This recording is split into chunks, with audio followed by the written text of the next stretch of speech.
on an individual basis, not only just individual, but with our family, with our wives and relationships, and that kind of thing. And I want to put that into a context of how it's so important, in my opinion, that we're all connected with Christianity, and we understand and know the Bible and how to apply that to our lives. I was just talking a minute ago in regards to Matthew chapter 19, where Pharisees taunted and came to Jesus and said, is it okay to divorce our wives for any reason? And so with that, Jesus said, you're confused. In the beginning, God made you male and female. And then he goes ahead and quotes Genesis chapter 2, verses 24, where he says that after God had created the woman, he brought the woman to Adam, and Adam said, now this is bone of my bone and flesh of my flesh. Therefore, a man shall leave his father and mother and cleave to his wife, and they shall be one flesh.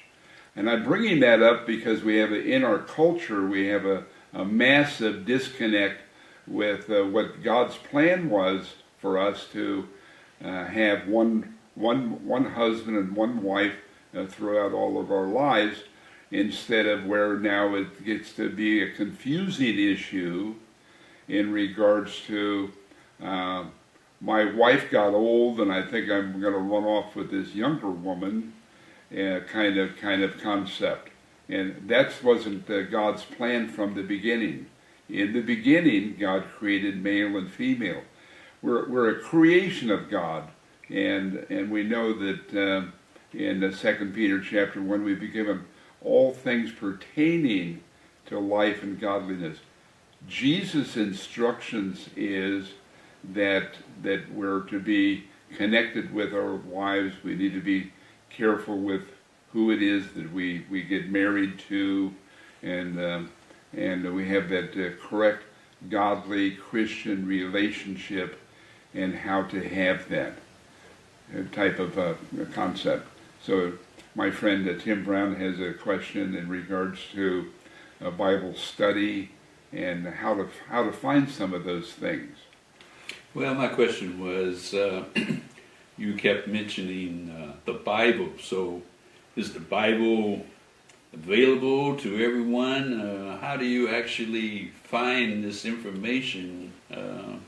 Or how do you start a study plan to where you can gather all this information? Yeah, that's a very good point, because of some people that are maybe novices in knowing the Bible and how to find subject matter, and then with that you would need maybe some instruction. One of the things that I use frequently when I'm teaching classes, and I'll go on to the computer and I'll type in Bible commentary. Now, I happen to have not ever typed in anything having to do with marriage and divorce, but with that, where you can type in, if you're just dealing with yourself, individually, one of the things that I've done is typed in, so let's just use that as an example, marriage and divorce. So we would type that into the computer, into search as a commentary, what the Bible says about marriage and divorce. Now we do know in the book of Malachi that God actually says that in that book, in that particular chapter 3, that how it is that he actually hates divorce, and he uses that term. And one of the reasons he hates it is because we're part of God's creation, and with that, his creation, he loves his creation. How do we know he loves his creation? He loves his creation so much that he sent his son Jesus to save us from sinful activities that we go through on a daily basis. And so there's a variety of ways to do that, as well as you can find a good Bible-based church and become a member of that. and eventually be added to that particular lifestyle, that you would become a Christian and be helped along with other like-kind Christians that, as we know, from time to time, we kind of all struggle with the same things.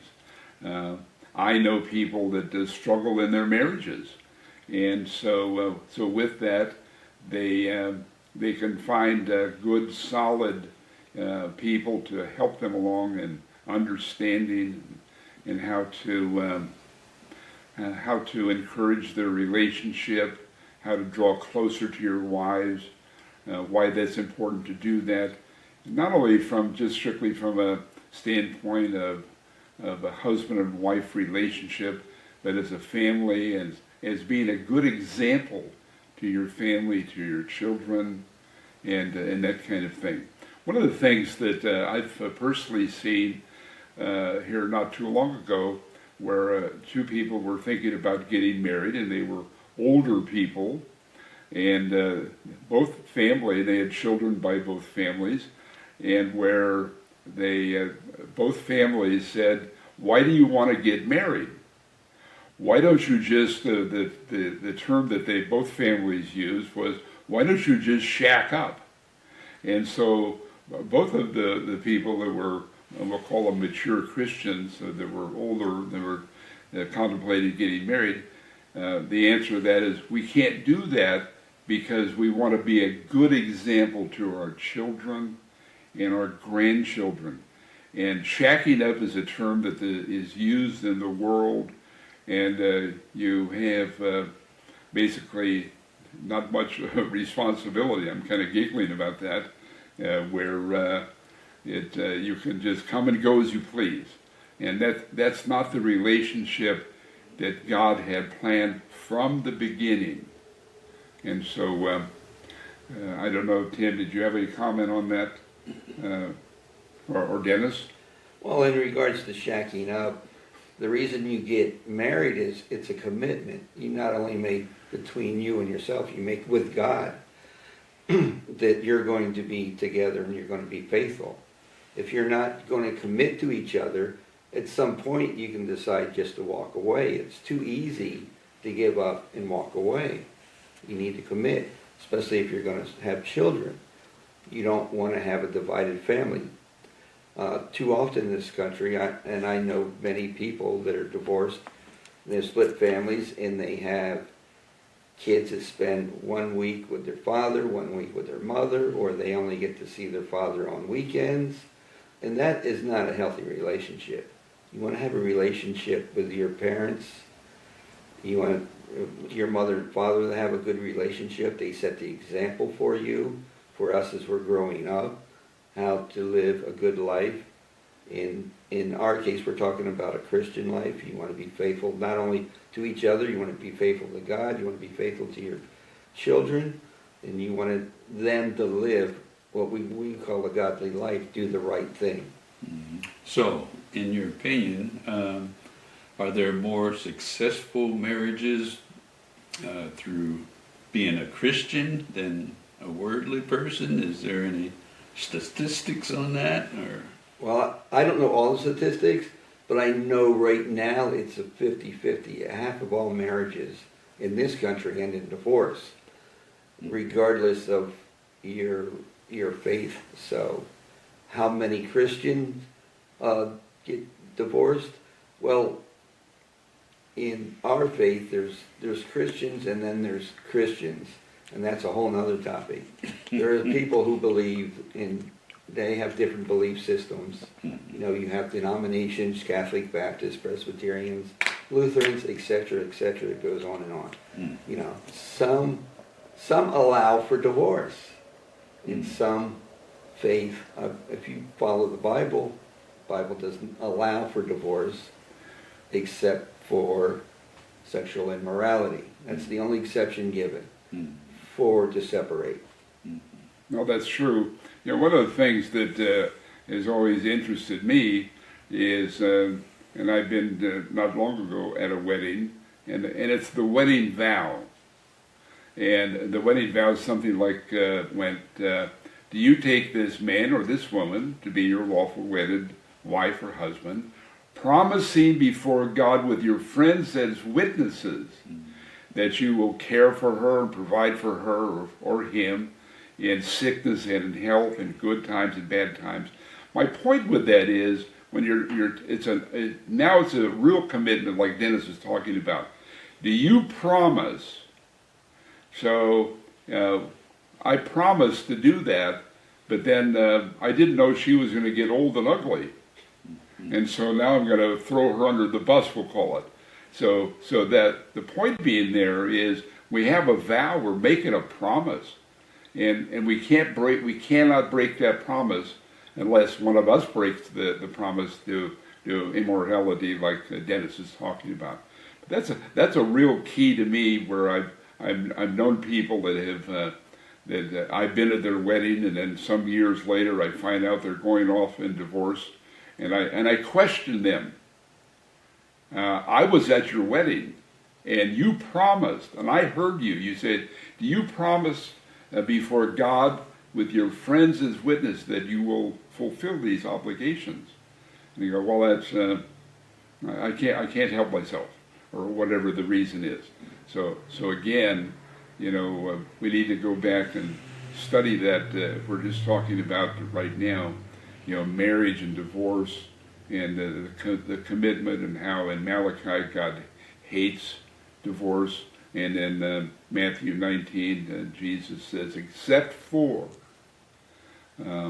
sexual immorality, when you're not allowed to go off into fulfilling that thing that you might culturally think has changed your thinking toward your wife or your husband, that he got old or dysfunctional of whatever case. That's not the point, because that's not our instruction. But again, I want to go back and talk about just briefly 2 Peter chapter 1, where we begin all things pertaining to life, to godliness, to commitment, to promise. Did you promise? Do you promise to do that? You're promising to live that lifestyle as a Christian and know what that means. How do you know what that means? So that's where we go into training, and where you could somebody could type into a commentary on their computer, what are the attributes of a Christian in their lifestyle to their family, in regards to family.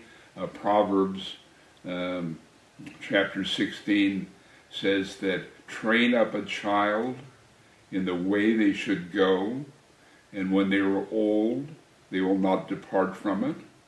I have a personal experience with somebody that I know that has 2 children, and had separated their family from the church, and I encouraged her to find a Bible-based church and start attending to that, and she did that 5, 6, 7 years ago.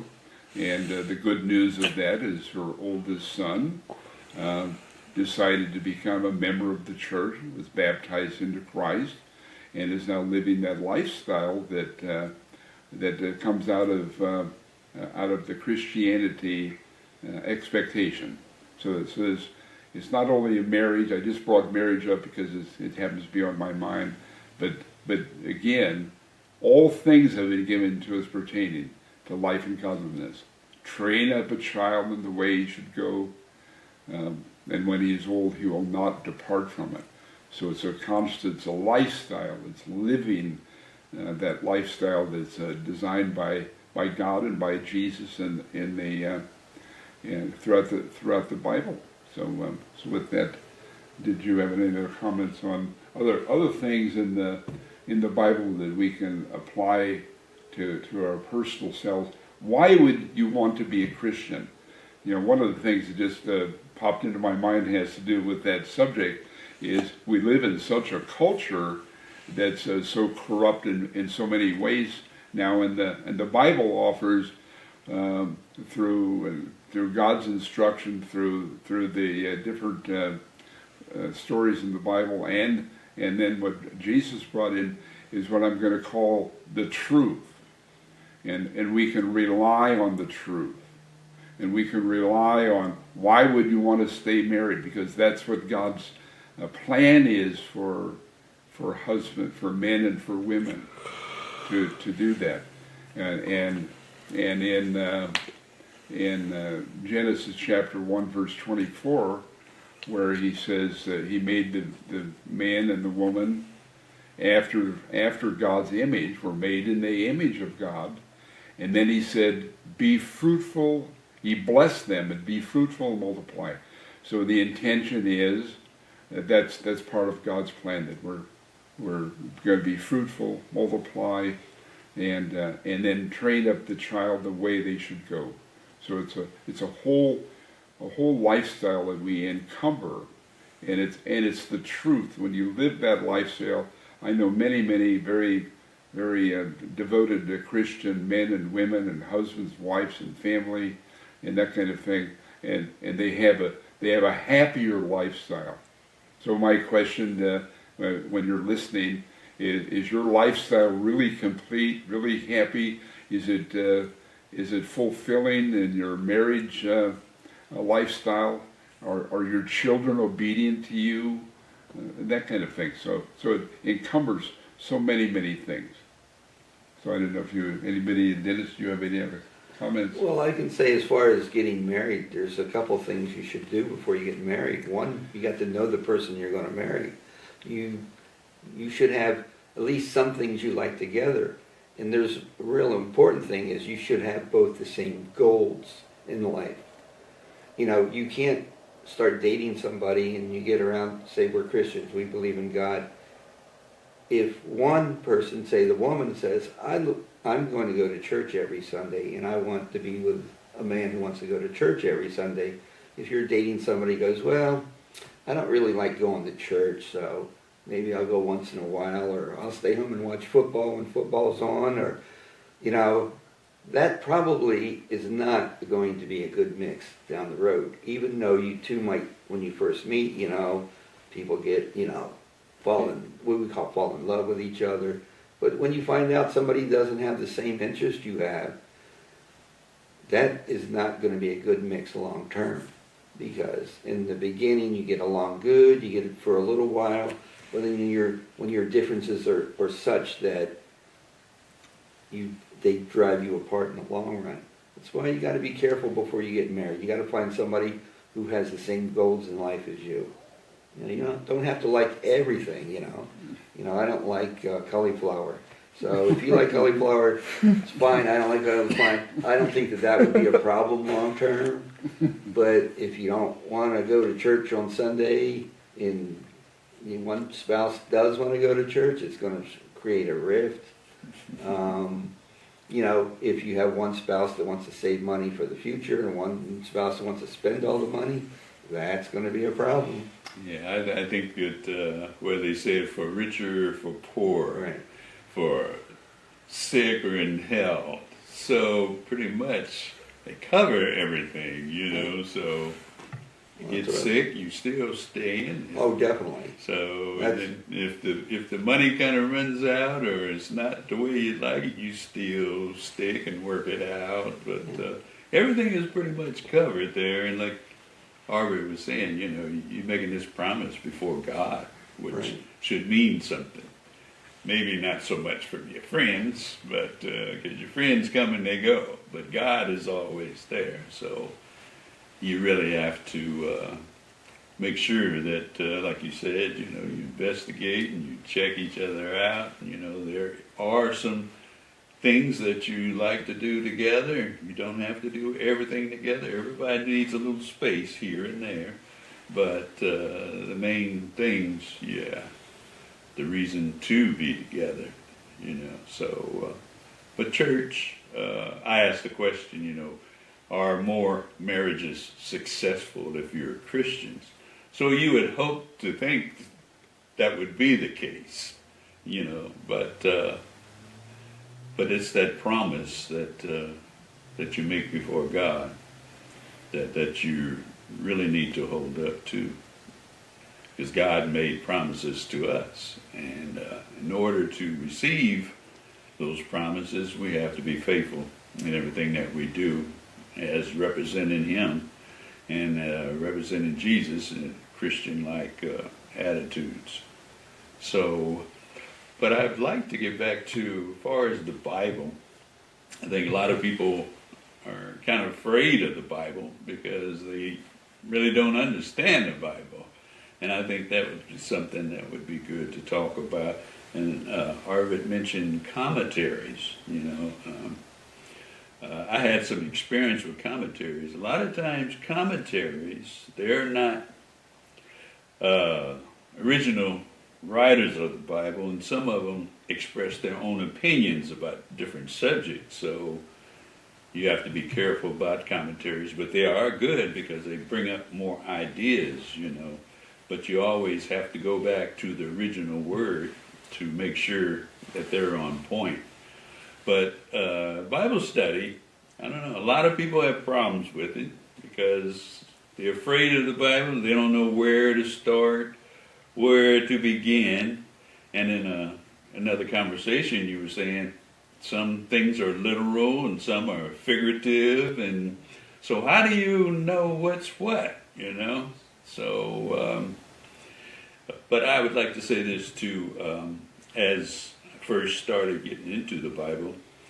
And sometimes I have a dry spell where, I don't know, things just don't seem to be working out right, or my study is kind of falling off. But what I've found that I have a good study Bible, and I would go to each chapter. And the study Bibles give you, in the introduction, tells you what about that whole chapter is about. So I went from Genesis all the way through the end of the Bible, just reading the introductions to each chapter. And man, it was a lot of good information, and it got my juices going back again, and I wrote down some things that I want to go back and check out again, or I would stay in there. And but there are different ways that you can, because we're human, we get sidetracked or distracted, and we do get away from our Bible study, or we can go off on a road that we really don't understand. But the Bible is written in a way that everybody can get something out of it. So you don't have to be a scholar, to truthfully get the truth and understanding out of the Bible. But I don't know, what did you guys experience? Well, you were saying some people don't want to read the Bible because they're afraid of the Bible. I would turn that around and say you should only be afraid of the Bible if you don't read it, because you don't know, you don't know God. You don't know what God wants from you.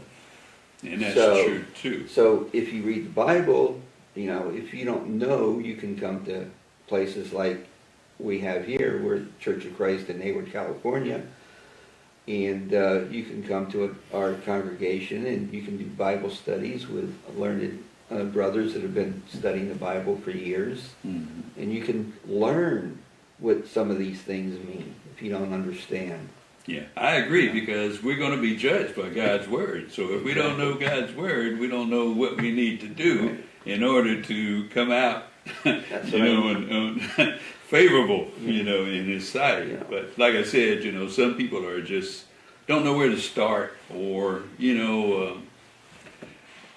are afraid to get into it. And then on the other side, some of them don't want to read it because then they see what they're doing is wrong, Well, that is true. People, I've run into this with many of friends talking the Bible. They don't want to give up their current lifestyle, And to be quite honest with you, I know lots of guys, they have their girlfriends, and they don't want to give up their girlfriends, and because they don't want to give up the physical relationship they have with their girlfriends. Yeah. I used to tell guy friends of mine, well, a wedding ring will take care of that real fast. But they don't want to do that either. So you're right that some people don't want to know the truth because I think most people deep down understand there is a truth. They just don't want to be confronted with it by reading the Bible. Yeah. Well, I think, well, just speaking for myself, is that you don't want to give up, like you said, the lifestyle that you have. You know, if you get into the Bible, things are going to have to change. And but the thing of it is, like, you're involved in something. Well, you think you're doing a good thing until you actually remove yourself, and you can look back and see, wow, you know, that was pretty bad, you know. But the thing of it is that, you know, God blesses us every day because He gives us another chance at life to know Him, to understand Him, to build a relationship with Him. And so we need to take advantage of this time and not be afraid. But now how I got started once too was I did a correspondence course. Because it's, like I said, sometimes it's hard to get into the Bible if you really don't have, you know, a lot of people to help you or even situation. But a correspondence course worked out pretty well for me too, you know. You read a section of the Bible and then it has a question and answer thing. You fill out the answers in there, you know, you send it off and they send it back, and so you just got to start. I think that's the hard thing, is just starting, you know. But once you get started, man, you know, it's really interesting, you know, and you understand who God is, what He wants us to do, you know, how He wants us to be, which brings me to Jesus and the Beatitudes, you know. Jesus turned the whole world upside down, because what people thought was being blessed is totally different from His, you know, spiritual idea of that. But Bible study is something that we really need to do, and those that are struggling, get a good correspondence course, or go through the Bible, get a good study Bible, and just read the introductions to each chapter. And it's really interesting. Well, I think the other thing is we have an acquaintance that has 3 children or 4 children, I don't remember which the amount was. And then all of a sudden, he discovered that as the children grew, that he had things going on. He was a Christian man, Christian family, and having things that were going on that where the culture had crept into his family, and he was having some major problems that were not part of his Christian lifestyle. And so he tells me this story about how he went away for a weekend with the Bible and looking for solutions to certain issues that were going on in his family. That's going back to, not to be bringing this up too many times, you know, all things have been given us pertaining to life and godliness.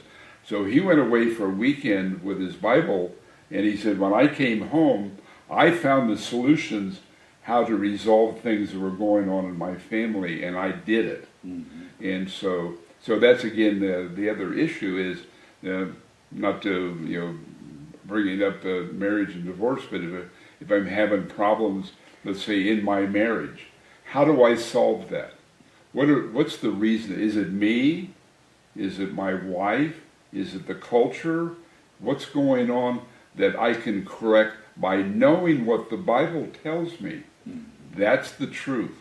Who's our creator? God created us men and women and brought us together in a relationship, in marriage. And so if something's going wrong, or you know, with that, and everybody knows that can happen in 40 different ways in today's culture, that how do we fix it? Because we promised God, you know, in that marriage relationship.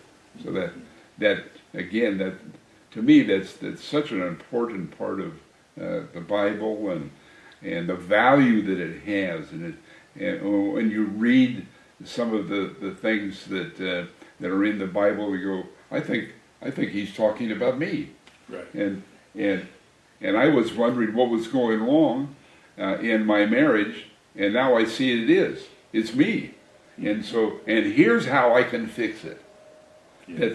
To me, that's the real important. Yeah, reading the Bible, there's so many events that have been recorded, about different characters in the Bible that you're bound to find yourself in there someplace, or some of the situations that you're going through, and that how those things were resolved, or how some of these people got distracted and were involved in some of these different things. But the Bible, it just covers so much, and like you said, everything.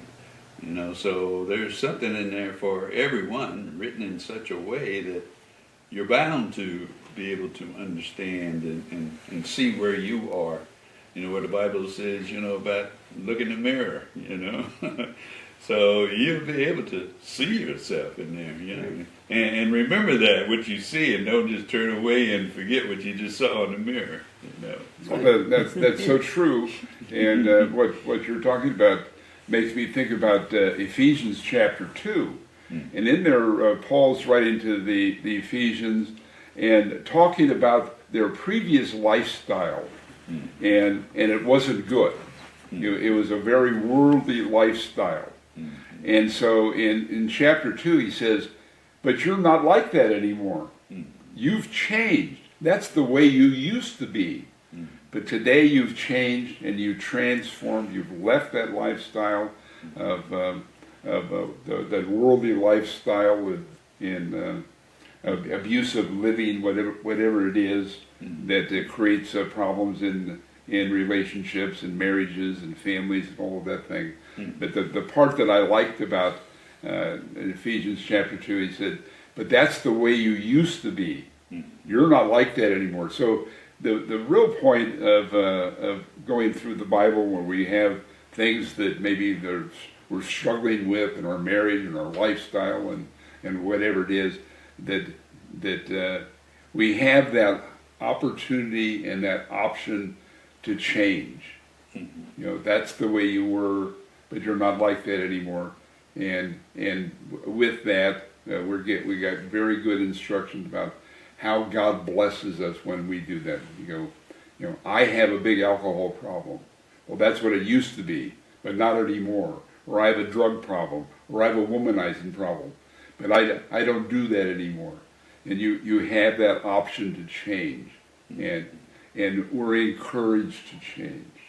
That's the beauty of what I like about the Bible, reading it and being encouraged. And you used to be that way, but you're not like that anymore, because you found a better lifestyle. The follow-up on what you guys were saying, who the Bible was written for. It was written for everybody, for me, for you, and you. You'll see yourself in the Bible. If you read it, you go through it, you're going to see all the things that you've done and how those people were redeemed. Right. There isn't anything new under the sun. We've all sinned. You will find, no matter where you go in the Bible, you will find things that relate to you and the things you've done in your life. Yeah, and how you get redeemed. I know some people think that they've been so bad for so long and did so many things that there's no way that God will, receive them. So what's the use? All I have to say is, remember, God forgave David. He had an extramarital affair. He got a married woman pregnant, and then he tried to get the husband to sleep with the wife, and when he wouldn't do it, he had him killed by putting him in the front lines of the next battle until the retreat. And he was punished for it, but God still forgave him for his sins when he asked for forgiveness. And God even said that David was a man after his own heart. Right. Exactly. So, right. for those that think that, There's no hope. Yeah, there's no hope. There's there always is hope. Yeah, God. And we have to treat our lifestyle. Right. Every day He gives us hope by giving us another day of life. So we have one more day of opportunity to take advantage of His forgiveness, mercy, love, and grace. So, but yeah, again, it's we can see ourselves in there if we look and again, so many events that have been recorded, and some of the people that Jesus brought in to be His disciples and apostles lived they weren't the richest people in town or the most influent. They even had a tax collector that people hated because he might skim a little bit off the top, but fishermen and everyday people. So it's not your employment status or your occupation or your IQ. It's just to have a heart that is open and, humility and love and, to be like He is, forgiving. We can't hold grudges, we have to forgive if we want to be forgiven. Right. So, but... well, like what Jesus said, it doesn't matter what you've done in your life. If you change your life and follow God, you can be forgiven. That's right. It doesn't matter the lifestyle you've led up to that, because I know from my own personal, I didn't grow up in the Lord's church, as we call the Church of Christ. Mm-hmm. I lived outside, which I kind of jokingly referred to as a life of debauchery before I came to Christ. So, I mean, if God forgives me, God will forgive you, no matter what you've done. Like I said, He forgave David for killing a man. Mm-hmm. He had an affair. So there's nothing that you think you've done that you can't be forgiven of. Yeah. Well, yeah, like Paul. Paul, he was killing, He was killing Christians. Yeah, because he had zeal and he thought he was doing right, but discovered that he wasn't doing right. But and so God used him, to go out and to preach to His people. So To the lost. Mm-hmm. Yeah. And that's really the point with the New Testament with Jesus. He knows that God brought Jesus to the earth because He knows that we're lost. Mm-hmm. He knows we need a Savior. Right. He knows we need a Redeemer. We have that great song, we know our Redeemer lives. Mm-hmm. Jesus is our Redeemer. How do we get redeemed? We get redeemed by coming to Jesus. Mm-hmm. So that's, and adding Him to our life. Right. Yeah. Right. Yeah. We just have to open our hearts and minds to His Word, and He will take us in. He'll provide us with what we need, just like He did Paul. He told him where to go, and somebody was going to talk to him, and so the same way today. If we're ready, if we want to be saved, He's ready. Say knock, the door is open. So there's no other way. Are we good for one session? Okay.